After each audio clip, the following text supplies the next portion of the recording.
네, 7월 1일 김은지의 뉴스인 두 번째 코너 김은지의 인터뷰입니다. 정치 현안을 한 분과 함께 깊이 들여다보는 시간인데요. 오늘 이현주 의원 모셨습니다. 의원님 안녕하세요. 네, 안녕하세요. 네, 네. 의원님 상임위 배치 받고 나서는 처음 뵙는 건가요? 저희가 기름 석유 이슈 때 한번 뵙긴 했었습니다. 근데 본격적으로 국회가 돌아가고 나서는 맞아요. 또 이렇게 시간 내주셔서 감사드립니다. 머리가 좀 삐쳤네 이거. 지금 충분히 잘 나오고 있습니다. 네. 네. 워낙 국회가 바쁘게 돌아가고 있다 보니까 또 읽어야 될 현안들이 많더라고요. 네. 그래서 또 모시고 이야기를 들어보려고 하는데요. 저희가 먼저 현안에 들어가기 앞서서 OX로 의원님의 큰 생각을 읽어보고 그다음에 디테일하게 이야기를 좀 들어보려고 합니다. 제가 문장을 읽어드리면 OX로 들어주시면 되는데요. 저희가 팟캐스트로도 이게 음성이 들어가서 들으실 때 O인지 X인지 말씀을 해주시면 좋습니다. 네. 자, 그러면 근데 너무 저희 근황도 안 나누고 바로 이렇게 본론 들어가도 괜찮을까요? 뭐 근황은 나누든지요. 예. 네. 아니 이렇게 정신 없으시죠, 의원님? 네, 진짜 정신이 없어요. 네, 상자위는 근데 아직 한 번도 안 열렸죠? 이번 주에 열려요. 목요일 날 이제 간사 선임하고 근데 뭐 위원장 우리 당이 아니라 국민의힘이 갖고 가서 네. 게다가 이제 아무래도 산자위도 원래 쟁점 상임위가 아니었는데 대통령이 석유 가능성 발표를 함으로써 또 굉장히 치열하게 붙을 거다 이런 기대가 많거든요. 네, 그렇죠. 네, 근데 사실은 그리고 되게 중요해요. 왜냐하면 우리나라 미래가 걸려 있는. 그렇죠. 늘 반도체 산업도 이야기 많이 해주셨고요. 네, 그렇죠. 잘 준비하고 계시는 거죠? 네, 그럼요. 네. 그리고 이번 주 내일 또 제가 대정부 질의도 내일이 아니구나 모레 대정부 질의도 합니다. 경제 산업 분야 관련해서 하시는 거죠? 네. 그래서 거기서 제가 석유 개발에 대해서 질의도 하고. 관련해서 우리나라의 산업 전략에 대해서 도대체 석유 개발로 갈 거냐 아니면 반도체라든가 미래 산업 또 에너지 이거 우리나라가 지금 120조가 지금 한전이 부채 120조예요. 어떻게 하려고 그러는 거냐 이 시대에. 석유공사도 그렇고 한전도 그렇고 다들 상황이 좋지 않네요. 저희 이번 주 시사인도 전기 관련된 이슈를 다뤘는데요. 이제 이 전기가 어디서 어떻게 나왔는지에 대한 이야기라서 또 한번 살펴보시면 좋을 것 같다는 생각이 듭니다. 한번 읽어봐야 되겠네요. 그래서 그런 얘기도 하고 그다음에 좀 시간 약간 이제 많이 하려는 못하는데 잠깐 사실은 엑스포 얘기도 좀 하려고 그래요. 네네. 아무래도 또 이 기업들의 어떤 선정과 고생 이런 것들이 또 있는 상황인 거죠. 네네. 그래서 엑스포에다가 사실 국내 언론에다가 특히 국내의 종편에다가 돈을 엄청나게 썼습니다. 부산시가. 웃기죠. 엑스포표는 해외에 다 있는데. 대정부 질문에서 하실 얘기가 많으시겠어요. 그러니까요. 그래서 부산시가 그렇게 썼는데 저는 또 그거를 뭐랑 비교하려고 그러냐면 성남FC 사건하고 비교하려고 그럽니다. 키워드를 여러 개 지금 오늘 주고 가십니다. 나중에 보십시오. 그날 기대하겠습니다. 자, 그러면 OX를 좀 준비하시고요. 제가 먼저 말씀드리겠습니다. 저희가 현안들 쭉 먼저 이야기해 볼게요. 자, 최상병 특검법 표결, 국민의힘 반란표 나온다. OX. 네. 나오겠죠. 의원님 O 드셨습니다. 자세한 건 이따 이야기할까요? 자, 윤석열 대통령 탄핵 청원 100만 간다. OX. 이것도 O. 자, 윤석열 대통령 지지율 올라간다. OX. X를 드셨습니다. 자, 국민의힘 전당대회 결선 투표 간다. OX. 결선 투표 간다. 그러면 간다. 간다. 헷갈려. 그리고 한동훈 후보 당대표 된다. OX. 조금 헷갈리는데 결선 투표 가서 이 세모는 없네. 세모가 없어. 어떻게 해야 되지? 라고 보시는 거네요. 네, 세모 결선 투표 가니까 이제 좀 어떻게 될지 모르겠어요. 세모. 자, 뭐 어떻게 해야 돼? 그리고 끝으로 민주당 전당대회 이재명 대표 외 다른 후보 나온다. OX. 이것도 좀 X인 것 같은데. 근데 그래도 혹시 모르니까 세모. 저희가 세모를 준비해 놓도록 하겠습니다. 앞으로는. 세모가 없어. 다다다닥 OX를 한번 해본 다음에 자세한 이야기를 해보면 좋겠다는 생각이 들어서 그런 건데요. 제일 처음으로 좀 꺼낸 이야기는 최상병 특검법일 수밖에 없는 게 이제 내일 본회의 표결 방침이라는 이야기가 나오고 있기도 하고 주말에 이제 야7당이 최상병 특검법 촉구 이제 집회를 열지 않았습니까? 제가 또 의원님이 하신 연설을 인상 깊게 봤는데 해병대 딸이시라는 사실을 제가 이번에 처음 알았습니다. 네. 굉장히 많은 분들이 또 박수를 보내면서 의원님 연설을 듣던데요. 좀 어떤 내용이었는지 알려주시겠어요? 네. 거기 이제 해병대 딸 얘기 했습니다. 그래서 3가지 여지가 있는데 해병의 딸로서 해병의 명예를 제가 얘기를 했고요. 그래서 안보가 중요한데 특히 이제 윤석열 대통령 안보를 중시하는데 안보를 짓밟았다. 이런 이제 이 해병의 명예를 짓밟았다. 이런 얘기를 하면서 제가 무슨 얘기를 했냐면 이 국가의 부름을 받고 국방의 의무를 이제 이행하는 거잖아요. 그런데 사실은 어떻게 보면 자유를 억압하는 거거든요.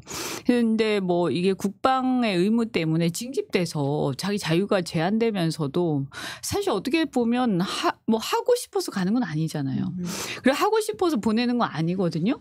그런데 이제 그래도 나라를 지킨다 이런 것 때문에 가는데 최상명 같은 경우에 나라 지키다가 죽은 게 아니고 근데 보니까 뭐 그렇다고 물에 빠진 어떤 주민을 구하려다 죽은 게 아니고 우리가 나중에 알고 보니까 그 잘난 임성근 사단장 그 사람의 홍보를 위해서 그 사람의 승진을 위해서 진급을 위해서 정말 어이없이 죽은 거 아닙니까? 그래서 빨간 샤스가 더 돋보여야 되기 때문에 그것 때문에 사실은 구명조끼를 안 입힌 거죠.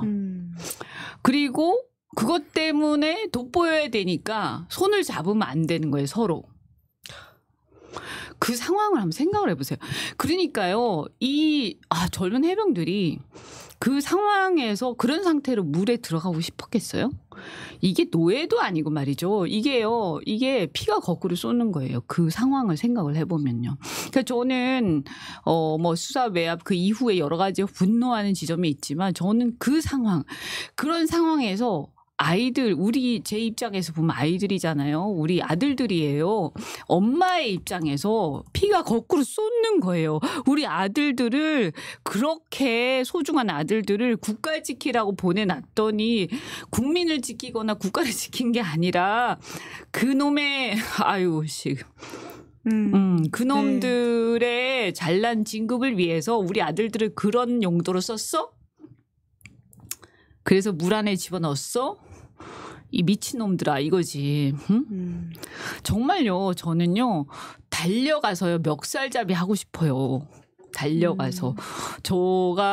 저는 그 얘기 들었을 때 그 카톡 봤을 때 정말 야 이놈들아 이 소리 나오더라고. 야 이놈들아 당장 내려라 야 이놈들아 니놈들이 제정신이냐?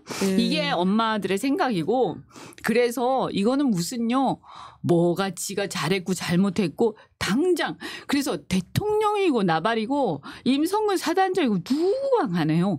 전부 다 내려와가지고 국민들 앞에 무릎 꿇고 사죄해야 그래도 성이 안 차요. 그런데 자기가 뭐가 어쩌고 저쩌고 하면서 막 변명하는 거 보면요. 정말 머리끄댕이 잡아 당기고 싶어요. 저는. 근데 그게 엄마들의 심정일걸요. 그래서 제가 그 마음을 표현을 했어요. 그날. 그래서 제 댓글창에도 그날 연설하시는 거 보고 울었다라고 남겨주시는 저도 분들이 눈물 나요 진짜. 많습니다. 생각해보세요. 아들을 군대 보낸 엄마들, 군대 보냈던 엄마들, 또 보낼 엄마들요. 저는 그 사건 딱 보고 솔직히 군대 보내기 싫다야. 아니 그리고 아드님이 있으시죠. 네. 아니 이러라고 군대 가냐? 이러라고? 그리고 군대 가서도요 저런 거 시키면 하지 말아야 하는 아니 차라리 감옥 가. 응? 저런 거 시키면. 부당한 명령에 따르지 말아라는 말씀이신 그렇죠. 거잖아요. 아니 저게 지가 뭔데 자꾸 욕 나와서 지가 뭔데 저런 걸 시켜. 그러고 어떻게 저 자리에 앉아 있어. 저거 정말 뻔뻔한 놈이네 저거. 어떻게 저기서 막 변명을 하고 어쩌고 저쩌고 막 실랑이 할 수가 있어요. 그런데 그거를 가지고 대통령이 뭐라 했냐? 저런 일로 사단장을 뭐 어떻게 하면 이날에 사단장 진짜 피가 막 거꾸로 쏟는 거예요. 진짜 저는요 그 말 듣는 순간요 대통령한테도 달려가서 이제 멱살잡이 하고 싶더라니까요. 어떻게 저렇게 하지? 내가 너무 심한가요? 많은 분들이 공감하셔서 지금 댓글창에도 굉장히 뻔뻔하다, 분노가 치민다, 화병 나서 죽겠다 이런 식의 게다가 나도 울었다, 속이 너무 시원하다 이런 말씀들을 많이 해주고 계시는데요. 우리가 국회의원 이전에요. 엄마들이잖아요. 엄마들요. 아들을 둔 엄마들요. 그리고 우리 아들들이 무슨 노예인가요? 참네. 나라 지키려고 보낸 거지. 어디 그놈들 무슨 뭐 진급하는데 쓰라고 도구로 우리 뭐 노예예요? 응? 네. 그래서 그따위 사고방식으로 우리 아들들을 이용을 먹으면서 그러면서 안보 좋아하시네. 그래서 제가 그랬어요. 해병의 딸로서 응? 그까지 가짜 안보 이 한말 진짜 저는 안보 얘기 한 번만 더 하면요 정말 죽여버리고 싶어요 진짜로. 네, 내가 말이 자꾸 심해지고 그래서 그러니까 진짜 근데 기본이 안 돼 있어요. 기본이. 네, 이제 그러다 보니까 최상병 특검법이 통과돼야 된다라고 하는 게 사실 많은 국민들의 지지를 받고 있지 않습니까? 네. 그런데 결국은 또 대통령이 거부권 행사할 것이고 라는 전망이 큰데요. 그럼에도 불구하고 이번에 통과될 경우에 국민의힘 안에서 반란표가 나올 거다에서는 5를 두셨어요. 좀 그럴 거라고 보세요? 아니 그러니까 이게 정상이 아니잖아요. 대통령이 국가기강을 지켜야 할 사람 그리고 이 국방의 의무를 지키는 우리 아들들 그리고 그 아들을 둔 엄마 아빠들 이런 사람들의 이 분한 마음과 이 끌어오르는 정말 당장이라도 달려가서 그놈들을 갖다가 정말 그 멱살이라도 잡고 끌어내리고 싶은 이 정말 참을 수 없는 이 분노를 이걸 대신해줘야 할 대통령이 그럼에도 불구하고 이 대통령이 그렇게 하지 않고 이렇게 막 오히려 그들을 감싸고 있으면 그러면 이건 당연히요. 이 수사 외압이나 이런 상황에 대해서 특검해야지. 그렇잖아요. 그리고 대통령이 지금 의심스럽잖아요. 그럼 대통령 수사를 누가 합니까? 특검해야지. 그러면 지금 국민의힘은 여당인데 대통령을 대변하는 자들이 아니고 국민을 일단 대변하는 국회의원들이니까 최소한 거기 제정신 차린 사람이 한 명이라도 있지 않겠냐. 그런 바람을 담아서 오를 드셨다라는 말씀이신 제정신인 건데. 사람이 한 놈은 있지 않겠냐. 응? 라고 저는 생각하는 거죠. 그리고 보수당이라면서요. 저는 이것이야말로 보수의 정신이다라고 생각하는 거죠. 이게 바로 보수지 뭡니까? 이게 나라를 지키는 정신이지. 저는 이게 내가 지금 민주당이니까 뭐 민주당이 뭐 그런 그게 아니고요. 이거야말로 보수의 진짜 정신이에요. 네. 그래서 한동훈 전 비대위원장도 출마 선언하면서 최상병 특검법을 제3자 추천안으로서 이것을 받아야 된다라는 식의 이야기를 하기도 했거든요. 그래서 뭐 그거는 저는 그 자체는 긍정적으로 생각을 해요. 당연히 그 사람이 보수 정당의 대표로 나왔으면 당연히 그런 생각을 해야지. 그런데 뭐 이거에 대해서 그럼 제3자가 하자. 뭐 그래 생각할 수도 있지. 그런데 좋아. 그런데 이제 이걸 가볍게 얘기하는 거면 참을 수 없다 이거죠. 그냥 자기가 전당대에 나왔으니까 자기 딴에는 중도층 지지 좀 얻어가지고 자기 또 대통령 후보 한번 돼보려고 대통령 주자로서 중도층 지지 좀 얻어보려고 폼 잡는 거면 국민들 상대로 장난치는 거면 지금 이게 이렇게 사람들이 분노하고 열받는데 이런 사람들의 마음을 가지고 장난치는 거면 더더욱 용서할 수 없다 너는 이런 얘기예요. 정략적으로 이용하지 말라. 진심으로 이것을 통과시켜라. 사람들이 너무나 마음이 아픈데 이런 아픈 마음을 이용하는 거면 더더욱 용서할 수 없다. 그런 얘기고 그래서 그러면 그 진심을 어떻게 보일 거냐 여러 가지 방법이 있겠죠. 이준석 의원은 이걸 가지고 진짜 그러면 법을 내라 이렇게 얘기를 했더라고요. 네, 그죠? 한동훈과 17인의 표도둑이 아니라면 법안 발의해라 이렇게 이야기했더라고요. 그것도 한 가지 방법이에요. 그러니까 왜 말만 하냐 이거예요. 법안이라도 이게 진심이면 법안을 낼 수 있겠죠. 법안이라도 발의를 하고 얘기를 해라. 법안 발의한 다음에 법안 통과 안 될 수도 있는데 일단 법안이라도 발의를 한 다음에 얘기를 해야지. 그죠? 근데 법안도 없이 그러니까 쉽게 말해서 이게 공수표가 될 수도 있는 거잖아요. 그죠? 그러니까 현찰을 내라는 거죠. 응? 네, 그래서 만약에 진정성 보인다면 한동훈 특검법에 대해서 좀 고민하는 의원들 많아질 것이다. 이런 식의 말씀하시는 것도 제가 봤거든요. 그래서 저는 이준석처럼 법안을 낼 수도 있지만 저는 또 그 외에 다른 진정성 당장 진정성 보일 수 있는 또 다른 방법도 있다. 일단 뭐냐 하면 거기 대표를 나왔으면 자기 지지하는 사람이 한 8명 없겠어요? 그죠? 지금 알려진 바로는 17 된다. 이렇게. 그러니까 난 17명, 뭐 17명인데 그 17명이 이 최상면 특검법을 다 찬성하는지는 또 모르잖아요. 그죠? 그러니까 8명이 최소한 지금 필요한 거 아니에요. 그러니까 조금 봐줘서 8명의 이 법안 찬성하는 사람, 그 내용이 제3자 특검법이든 뭐든 간에 실명을 가지고 기자회견이라도 해라. 응? 그 정도는 할 수 있을 거 아니냐. 네. 17명은 좀 많을 수 있어요. 그 사람들이 다 특검법 찬성 안 할 수 있거든요. 그럼 8명이 최소한 필요하니까 그 8명이 반이잖아요. 그러니까 그 8명을 실명을 가지고 기자회견 정도는 할 수 있을 거 아니에요. 그것도 못해? 그러면 이거 장난치는 거지. 그런 식으로 계속 입장을 물어야 된다라는 말씀이신 것 같은데. 그냥 말로만 하는 거 누가 못해요. 네. 그러니까 뿐만 아니라 이제 오늘 운영위에서 계속 이제 이 이야기에 대해서 이제 야당 의원들이 대통령실 관계자들한테 많이 질문을 했었는데, 그리고는 또 하나 또 쟁점이 지금 이번에 그 이태원 참사 조작설 관련돼 있는 윤석열 대통령 망언 이야기거든요. 김진표 전 국회의장이 폭로한 건데. 네. 잠깐만 그거 얘기해 주네. 아까 한동훈 특검법 그거 얘기 못했으니까. 아니 그래서 제 얘기가 뭐냐면 뭐 그거는 반대하는 의원도 있을 수 있지만 한동훈 특검법에 대해서요? 네. 아니 한동훈 특검법을 굳이 그렇다고 해서 그것도 뭐 그걸 고민할 필요 없다 이렇게 생각하는 사람이 있을 수 있어요. 하지만 저는 만약에 그렇게 해서 실명으로 기자회견까지 할 정도로 진정성을 보여. 그러면 나중에 뭐 그건 나중 문제라도 그렇게까지 만약에 해. 그러면 한동훈 특검법 통과시키자 이렇게 할까 의원들이? 고민하지 않겠어요? 저렇게까지 하는데 그래도 어떤 면에서 보면 최상명 특검이 지금 가장 중요하잖아요. 그죠? 국민들이 가장 원하잖아요. 근데 거기에 대해서 자기가 정치 생명 걸고 윤석열하고 맞서면서 실명 기자회견까지 8명 데리고 한다.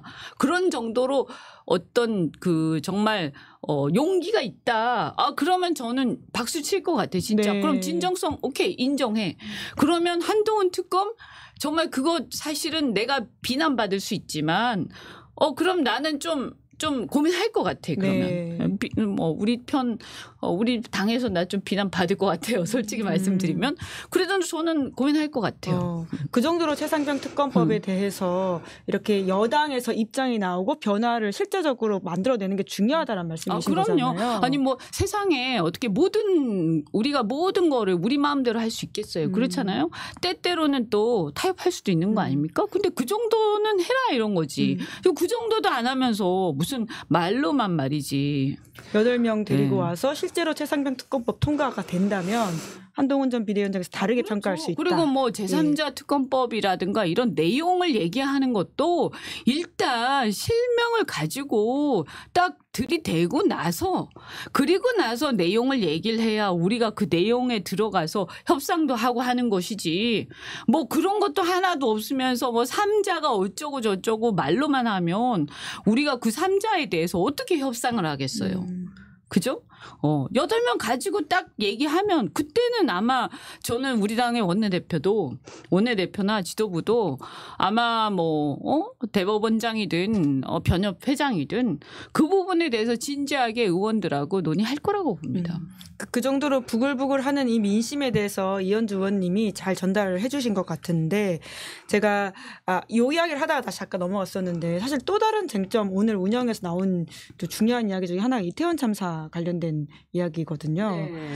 사실 대통령이 이런 식의 이야기를 했다라고 한다면 정말 심각한 문제이지 않을까라는 생각이 드는데 대통령실에서는 우선은 오늘 또 운영에서는 그런 말을 안 했다라는 식으로 입장을 밝혔더라고요.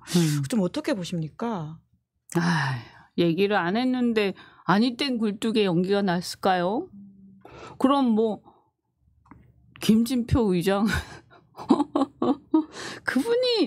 그분이 좀 약간 사람이 이렇게 좀 확실하지 좀 그분이 이렇게 뭐라고 해 좀 이렇게 좀 시원시원하지 않고 너무 타협을 좀 좋아하고 이래서 우리가 이렇게 때때로 뭐 나쁘게 얘기하는 분들도 있고 하지만 없는 말을 지어낼 분은 아니라고 저는 생각하거든요.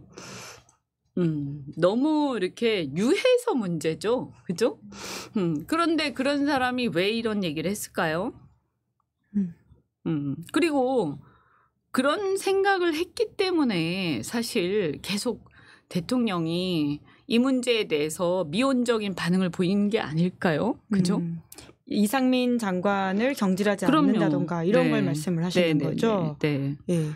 그게 아니었으면 그러니까 어떻게 보면 대통령이 이태원 참사 문제에 대해서 미온적으로 계속 대응하고 확실하게 책임을 묻지 않고 한 이유가 그런 생각이 있었기 때문이 아닌가. 그죠?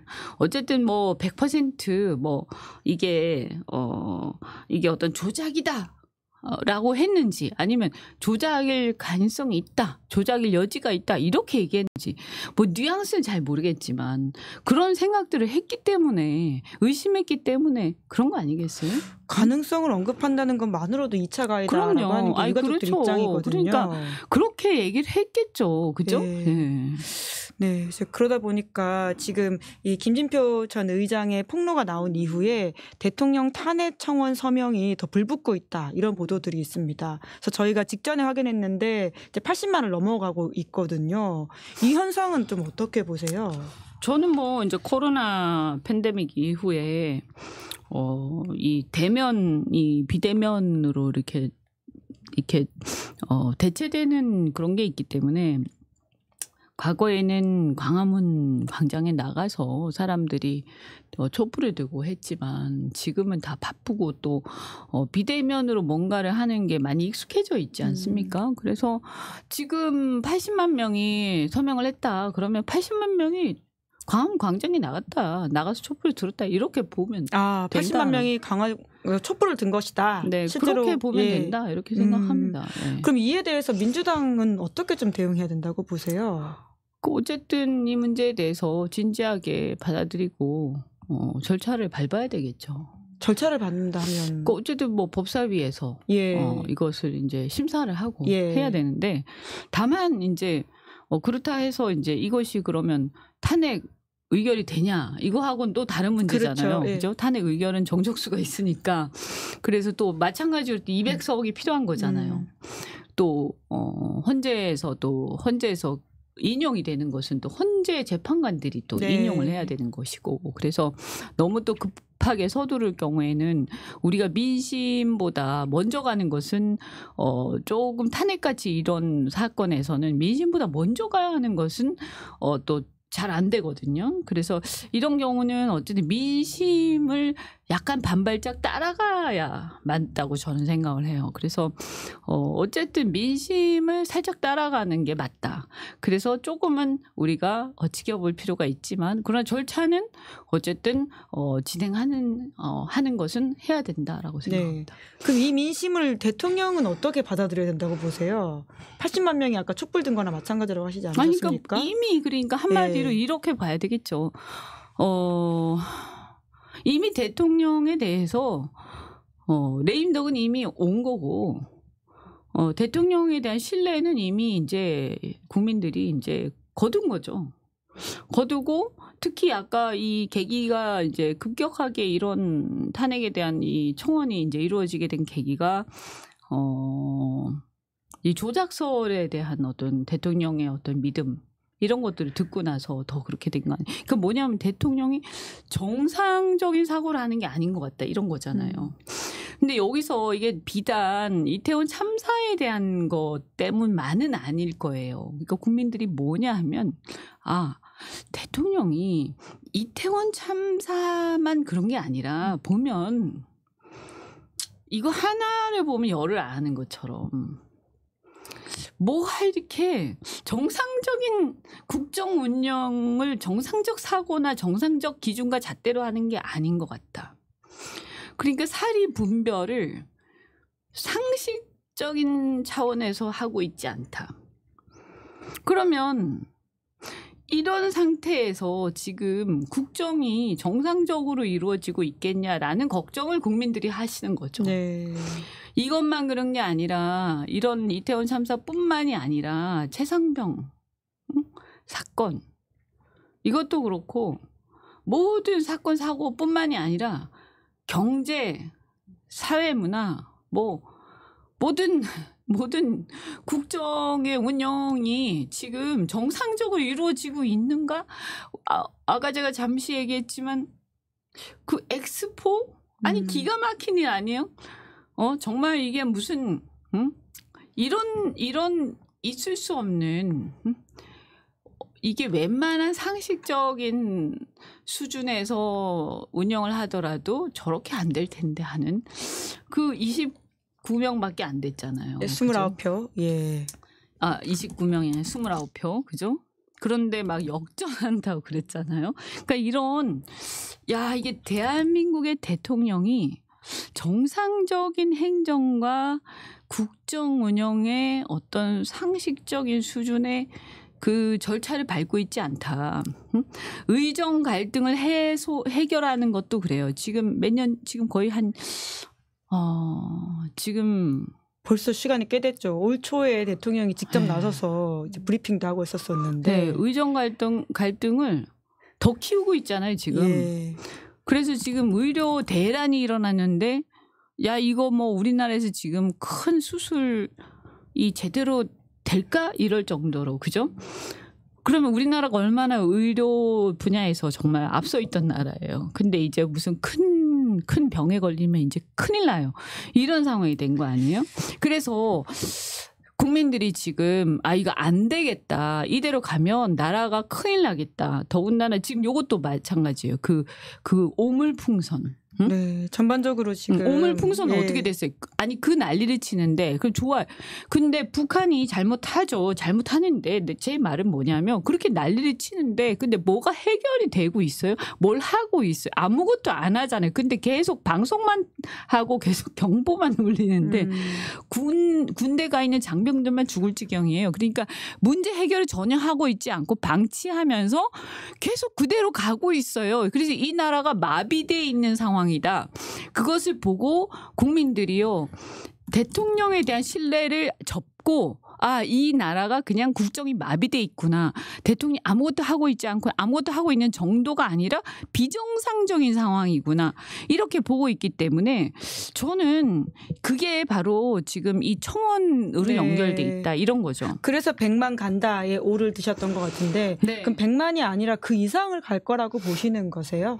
앞으로 어떤 상황으로 이게 이제 전개되느냐에 따라 다르겠지만 더 나아질 것 같지 않잖아요. 그래서 지지율도 올라간다 해서 X를 드셨던 것으로 제 더 기억을 나아질 하는데. 것 같지 않죠. 오히려 더 나빠지면 나빠졌지. 그래서 오히려 사람들이 더 시선을 바라보는 거는 국민의힘 전당대회에서 다음 당권 주자가 누가 되는지 따라 가지고는 윤석열 정부가 어떤 길로 갈지 달라질 것이다라고 보는 것 같은데요. 더욱더 보수가 분화할 건지 아닌지 뭐 이런 이야기도 나오고 있거든요. 그런데 아까 이현주 의원님께서는 국민의힘 전당대회에서는 이제 결선 투표 간다에 있어서는 세모라고 하시긴 하셨어요. 지금 보면 이제 일단 한동훈이 좀 이렇게 좀 유리하죠. 유리한 상황이다. 네, 좀 앞서고 있는 것 같아요. 한 55% 정도, 50%. 나머지가 이제 나눠 갖고 있는 상황이고요. 나머지가 뭐 약간의 비윤 플러스 뭐 이렇게 친윤. 한동훈이 뭐 반윤이라고 하는데 반윤은 아니고 비윤. 뭐 약간 비윤? 진한 비윤 정도. 이런 건데 한동훈은 반윤을 하고 싶으나 반윤까지는 감히 못하는 뭐 이런 정도 아닌가 싶은데 그런데 윤석열 대통령 입장에서는 반윤은 찍힌 상태죠. 윤 대통령 입장에서는 이미 반윤이다. 네, 예. 네, 그 정도도 하지만 시민들이 보기에는 때문에. 반윤이라고 보기에는 애매하다. 그런데 이제 그 보수 측에서 볼 때는 반윤이라고 보겠죠. 친윤들이 볼 때는. 그러면서 친윤들은 그나마 저 정도라도 돼야 된다라고 생각을 하고 그 사람이라도 내세워서 뭔가 정권 창출을 하자, 재창출을 하자 이런 생각을 하지 않을까라고 생각을 하는데, 근데 한동훈 위원장이 옛날에 예를 들어서 비박계 이런 사람들만큼 윤석열 대통령하고 각을 세우면서 대척점에 있을 수 있겠느냐 하면 그것도 아닐 거란 말이죠. 그래서 애매모호한 스탠스를 계속 유지하면서 그렇게 갈 텐데, 그런데 이제 웃기는 거는 뭐냐 하면 이 한동훈 위원장이 보수 안에 뿌리가 없어요. 뿌리가 없죠. 한동훈 전 비대위원장 보수 안에 뿌리가 없다고 보세요? 네, 뿌리가 없죠. 뿌리가 없을 뿐만 아니라 그 주변을 둘러싸고 있는 세력들은 뉴라이트 세력들이에요. 그래서 사실 운동권 세력들이에요. 진중권 등등을 비롯해서 본인은 아니다 이렇게 뭐 이제 이야기하고 있긴 합니다. 네, 뭐 근데 사실은 솔직히 말씀드리면 제가 볼 때는 민주당 내지는 운동권의 주류에서 이렇게 밀려난 운동권의 주류에서 밀려난 운동권 비주류 세력들이죠. 그래서 이제 어떻게 보면 이 보수층이 절대로 인정하지 않는 세력들입니다. 그러다 보니까 옆에 있는 분들이 그런 사람들이다. 그러다 보니까 이들이 이제 보수에서 절대 주류가 되기는 힘들 겁니다, 아마. 그래서 그러면 이 갈등이 해결이 잘 안 될 거고요. 그 안에 이 간극이 메꿔지기가 힘들 거예요. 그래서 이 두 개의 세력이 계속 평행선을 달릴 가능성이 많다. 그러면서 이 윤석열 세력과 윤석열 등 친윤, 범친윤 세력과, 근데 친윤이라고 해봐도 윤석열을 그다지 좋아하지도 않아요. 윤석열 이용한 세력들이죠. 친윤 그룹도 윤석열 대통령 이용한 사람이다. 그렇죠. 그냥 이제 정권을 잡아야 되니까 이용했던 사람들, 또는 윤석열을 싫어했지만 지금 어쩔 수 없이 그냥 참고 있는 세력들. 전략적 제휴를 했다. 그런 세력들. 그러니까 친윤과 반윤 내지 비윤들이 그냥 운명 공동체처럼 같이 있는 세력들과 그다음 비윤 내지는 반윤도 아니고 비윤 세력인데 한동훈을 위주로 해가지고 지금 이제 약간 애매모호하게 같이 동거하고 있는 세력들이 이렇게 두 개로 나눠져 가지고 그냥 동동 떠 있는 이런 상황에서 이게 이제 나중에 막 엄청나게 서로 갈등을 일으키면서 정체성의 혼란으로 막 가겠죠. 그런데 이런 상황에서 그런데 이제 처음에 윤석열하고 이렇게 윤석열 대통령하고 이렇게 같이 이렇게 어쩔 수 없이 동거를 하는 상태까지는 갔는데 두 번째 동거를 만들어내야 되는 거잖아요. 이게 잘 안 될 거예요. 보수는 이제 윤석열 대통령과는 전략적 제휴를 겨우 했지만 두 번째 한동훈 전 비대위원장과는 그러기 어려울 것이다. 왜냐하면 윤석열 대통령은 어쨌든 약간 보수 기질 뭐 이상하지만 어쨌든 약간 그나마 뭐 이렇게 약간 그 어떤 보수 기질 같은 것도 좀 있었고 그런 게 뭐 있었단 말이에요. 근데 한동훈 위원장 그런 리더십하고 거리가 먼 사람이에요. 그리고 굉장히 어리고요. 그리고 사실은 얘기하는 내용들을 보면 보수의 가치하고 굉장히 거리가 멀어요. 뭐 이민청 얘기라든가 이런 것들은 보수나 심지어 MZ세대들하고도 정서적으로 굉장히 거리가 멀거든요. 그렇다고 해서 이 사람이 얘기한 이 사람의 어떤 그 기질이라든가 이런 것들이 그 지금 MZ의 어떤 그러니까 이준석 스타일의 어떤 보수하고도 굉장히 거리가 멀어요. 근데 이분의 정체성은 뭔지 잘 모르겠어요. 그러니까 그 젊은 보수들하고도 거리감이 굉장히 있을 거예요, 아마. 그러니까 그 진중권 부류의 그분들은 보수들이 굉장히 싫어하는 그 정체성을 갖고 있거든요. 그러면 이게 이제 지금 현재는 진중권 부류들은 나이 든 보수들 중에서 그 이제 약간 그 뭐라고 해야 되나요? 조중동을 비롯한 약간 나이 든 그 지식인 보수층에서 전략적으로 밀고 있는 거거든요. 근데 그분들이 전략적으로 밀고 있지만 보수 기저에서는 아무도 실제로는 이렇게 정서적으로 결합돼 있지 않아요. 네. 그래서 실질적으로 당대표가 될지에 있어서는 애매하다. 아까 세모를 드셨던 거죠. 그러니까, 예, 결과에 대해서는 저는 뭐 확언할 수 없다. 예, 저는 뭐 조중동의 어떤 그런 언론 플레이에 의해서 될 수는 있겠지만 그 정서적인 결합이 되기가 힘들다고 저는 보고 나중에 상당한 어떤 그 분열이 일어날 것이다. 그리고 나중에 어떤 문제가 생길 거냐면 이분들이 그 보수층 내부의 어떤 그러니까 윤석열 대통령은 이렇게 막무가내식의 어떤 그 뭐라고 해야 되죠?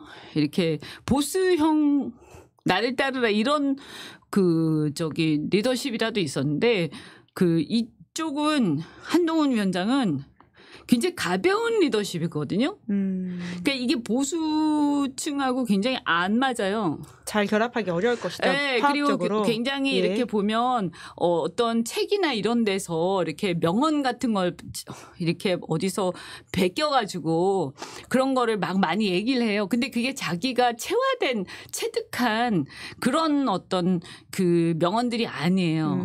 책 같은 데서 이렇게 베낀 명언들이거든요. 급하게 공부해온 그렇죠. 말일 것이다. 자기 게 아니에요. 자기 게. 그래서 저는 이거는 이제 사실은 어떤 스토리가 이렇게 녹아든 서사가 아니죠. 자기의 서사가 아니에요. 잘 아시다시피 정치에서는 자신의 서사가 이것이 녹아들어서 그것이 정치적 언어로 나와야 사람들 감동시키는 거거든요. 네. 그래서 이게 감동으로 이것이 녹아들어 있지 않죠. 사실 그 지지는 있지만 이것이 굉장히 단순한 인지도와 어떤 전략적 지지지 이거는 저는 오래가지 못한다 이렇게 보는 거죠. 국민의힘 전당대회는 또 지켜봐야 될 것 같은데 근데 사실 민주당 전당대회도 8월에 있거든요. 근데 상대적으로 좀 덜 흥행이 되고 있다 이런 이야기들이 있는데 이현주 의원님께서 이재명 대표 외에 다른 후보가 나온다에 있어서도 세모를 드시긴 하셨어요. 그러니까 지금 이인영 의원이나 김두관 전 의원 이런 분들이 물망에 오르내리고 있는데 네. 출마할 거라고 보세요? 아니 그러니까 물망에 오르내리니까 혹시 그분이 나오실라나 해서 제가 세모를 들었는데 또 안 나온다는 얘기도 있고 잘 모르겠습니다. 근데 사실은 뭐 또 단독 출마하면 약간 싱겁기도 하고 그래서 개인적으로는 뭐 어쨌든 그분들이 나오신다고 되기는 어렵겠지만 현재 상황을 보면 그죠? 그러나 어쨌든 뭐 나와서 그래도 이런 어쨌든 좀 흥행을 위해서는 나와서 같이 이렇게 레이스를 하는 게 의미는 있겠죠. 네. 나오는 게 더 이제 의미 있을 것이다라는 말씀이신 건데. 네, 또 뭐 열렬 지지자들은 싫어할 수도 있는데 전체적으로 당의 미래를 보면 그것이 꼭 나쁘진 않다 이렇게 생각합니다. 네, 최고위원 선거는 좀 이제 불붙고 있는 것 같은데요. 물론 이제 다 이제 친명계다라는 식의 지적도 있긴 합니다만은 이현주 의원님은 혹시 좀 고민을 하고 계시는 건지 페이스북에도 글을 좀 쓰셨더라고요. 네, 고민은 하고 있어요. 네. 이제 데드라인이 다가오고 있지 않나요? 뭐 아직 뭐 이번 주 안에 결정하면 되죠. 네. 어떤 쪽이 고민의 긍정 포인트고 어떤 쪽이 고민의 좀 망설이게 하는 포인트인가요? 그러니까 이제 현실적인 문제들이 망설이는 포인트고요. 뭐 어쨌든 현실적인 거라고 하니 당선 가능성? 돈도 써야 되고요. 예. 저는 만약에 나가게 되면 돈 안 쓰는 선거를 할 거고요. 네. 예전에 보면 무슨 뭐 돈봉투 사건 이런 것들도 있었지만 저는 정당들이 그런 이제 내부의 그런 그 전당대회 문화 이런 거 바꿔야 된다고 저는 생각하고 있고 그래서 이제는 공중전 위주로 그래서 우리 당원들하고도 이제 당원 중심의 선거로 바뀌었잖아요. 그렇죠? 그래서 얼마든지 뭐랄까요. 라이브로 소통하고 할 수 있잖아요. 그래서 좀 요즘 그 미디어 선거, 뉴미디어 선거 다 하는 거니까 만약에 한다면 그런 걸 구축해서 해야 된다 이렇게 생각하고 돈 안 드는 선거를 해야 된다 이렇게 생각을 해요. 그래서 그런 걸 할 수 있을까 하고 지금 생각하고 있어요. 그럼 그 부분에 대한 걸 좀 정리가 되면 이제 그렇죠. 출마를 그래서 이렇게 해봐야 이렇게 하면 되겠다 싶으면 이제 그렇게 해서 뭐 지난번에 이제 국민의힘도 보면 그 이준석이 돈 안 드는 선거 했잖아요. 그래서 저는 만약에 나가게 되면 기타금만 내고 기타금만 내고 그리고 그리고 저기 공중에서 바람을 일으키는. 네, 그리고 교통비만 쓰고. 예. 그다음에 지지자들이 그래서 이제 지지자들하고 번개하면서 그런 선거 하면 되지 않을까? 네. 이렇게 뭐 제가 잘 몰라서 그런지 모르겠지만 네, 지지자분들이 또 연락도 많이 주시고 의견을 주신다라고 하는데 네. 또 이재명 대표가 또 시도 때도 없이 오는 이제 문자나 전화가 좀 고통이다 이런 메시지를 또 남겨가지고 이게 또 현실 정치인들한테는 어떻게 가닿고 있는 건지라는 좀 궁금증이 있던데요. 이렇게 어떻게 보세요? 그러니까 이제 답변을 사실 그때마다 다 줄 수는 없어요. 왜냐하면 의원님도 많이 받으시죠? 네, 저도 이번에 뭐 최고위원 선거 나가달라는 문자를 되게 많이 받았거든요. 그래 이제 어쨌거나 그래도 비판하는 것보다는 기분 좋죠. 그래도 지지하는 문자니까 기분은 좋은데 그래도 답을 또 해줘야 된다. 그래 이제 뭐라고 답을 해줘야 된다라는 부담도 있거든요. 근데 이제 이거를 그때마다 다 하면 제가 일을 못 하니까 어떻게 하냐면 모아놨다가 이렇게 쭉 그냥 보고 있다가 뭐 이제 어느 시점에 내가 이제 좀 생각하고 있다가 시간 좀 났을 때 그럴 때 막 이렇게 한꺼번에 막 이제 보내죠. 근데 대체적으로 비슷한 얘기들이기 때문에 그럼 뭐 이제 최고위원 선거 좀 나가달라 막 이런 얘기들이니까 그러면 비슷한 답변들이잖아요. 심사숙고하겠다, 뭐 아니면 뭐 결정 곧 할 것이다, 뭐 아니면 뭐 결정하면 지지해달라, 뭐 이런 얘기들이잖아요. 그러니까 그런 것들을 비슷한 내용들을 묶어가지고 이렇게 복사해서 막 이렇게 보낼 때도 있고. 그리고 이제 앞으로는 그래서 이거를 어떤 분류를 좀 해서요. 오픈 채팅방을 만들든지 좀 그런 것도 지금 고민하고 있어요. 너무 많으니까. 그래서 이거 분류를 좀 한 다음에 그래서 유튜브를 만들어 가지고 유튜브로 라이브를 할까 하는 생각도 들고. 이번 주에 전당대회 고민이 굉장히 이제 구체적으로 하고 계시다라는 게 느껴지는데. 네, 그래서 만약에 하게 되면 언중유골로 할까 하는 거. 언주유골 저희 과거의 코너 이름이었죠. 네네네. 예. 그때 언주유골이었어요. 언중유골. 언주. 예, 이현주 의원의 말에 뼈가 있다. 이렇게 해서 그랬구나. 언주유골이었습니다. 그랬구나. 네네네. 그러니까 언주유골, 또 이렇게 하나의 아이디어를 받아가시는군요. 네. 언주유골 아니면 언중유골. 언중유골. 언주유골이 더 낫겠네. 언중유골보다. 의원님 이제 끝으로 알겠습니다. 시간이 다 되어서 그러면 지지자와의 관계 맺기라고 하는 차원에서 사실 이제 비판 문자나 댓글도 분명히 있을 텐데 그럴 땐 좀 어떻게 대응을 하세요? 이제 너무 기분 나쁠 때는 답을 안 하고요. 왜냐하면 너무 기분 나쁠 때는 조금 쉬는 게 나아요. 왜냐하면 거기다가 답을 했다가는 내가 또 혹시 또 발끈할 수도 있기 때문에. 근데 이제 뭐 이렇게 약간 간단하게 뭐 유념하겠다든지 이럴 때도 있고요. 그렇죠. 근데 우리 당의 당원들이 굉장히 적극적이라 사실 답을 안 하면 또 그것도 부담이 돼요. 그래서 제가 그랬어요. 어쨌든 나가든 안 나가든 답을 하겠다. 나가든 안 나가든. 그래서 기자회견을 해야 될 것 같아요. 네네. 오늘 이렇게 모셨는데 다음에 뵐 때는 또 약간의 다른 상황에서 이현주 의원님을 뵐 수도 있겠다라는 생각이 드네요. 기자회견 한 다음일 것 같아요. 그죠? 그래서 어쨌든 제가 그랬어요. 그러면 저한테 이렇게 막 압박을 하셨으니까 제가 그 압박에 답해서 나가게 되면 책임지시는 겁니다. 내가 그랬거든요. 자, 그럼 끝으로 이제 그 어떤 고민을 마무리하시면서 이야기들을 좀 정리해 주시면 어떨까요? 네네네. 근데 저는 이런 생각 들어요. 이건 제 촉인데 아까 그랬잖아요. 그 청원도 그렇고 윤석열 대통령에 대해서 저는 뭐 이렇게 열받고 막 이런 것도 있지만 가장 큰 문제가 너무 무능력하다 이건 것 같거든요. 국정이 거의 방치되어 있는 수준. 그래서 더군다나 이게 뭐 김건희 여사의 역할 이런 게 뭐 여러 가지 말들로 나오곤 있지만 정말 나라가 걱정되는 거죠. 그래서 저희가 이제 민주당이라 야당이기 때문에 정권을 잡자 이런 거를 떠나서 정말 나라가 걱정되는 거예요. 이대로 괜찮나? 뭐 이런 거. 그러면 지금 3년이 남았어요.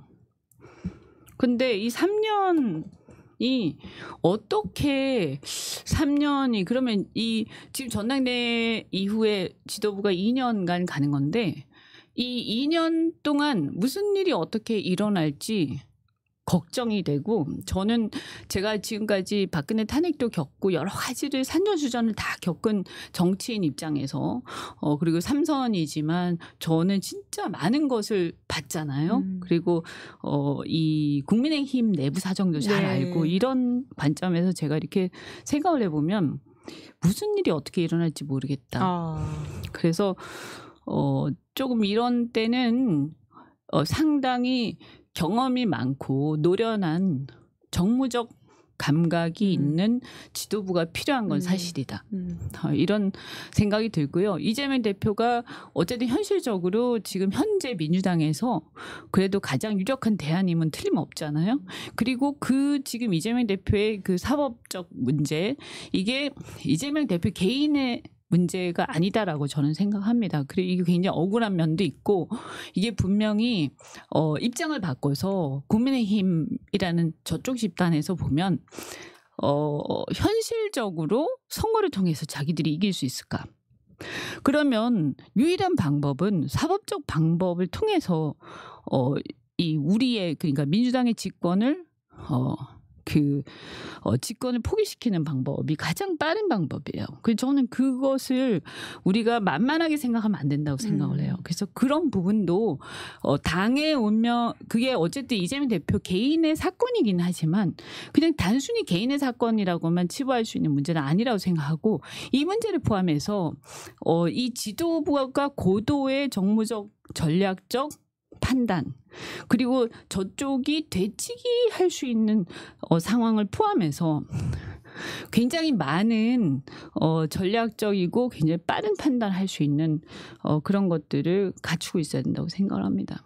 네, 이번 주 기자회견 어떤 내용이시든지 간에 굉장히 기대가 될 것 같다라는 생각이 듭니다. 어쨌든 제가 어떤 역할을 할 수 있을지 그리고 우리 당원들과 함께 소통하면서 할 수 있는 역할을 나가게 되면 이제 한다라고 결정하고 하는 거죠.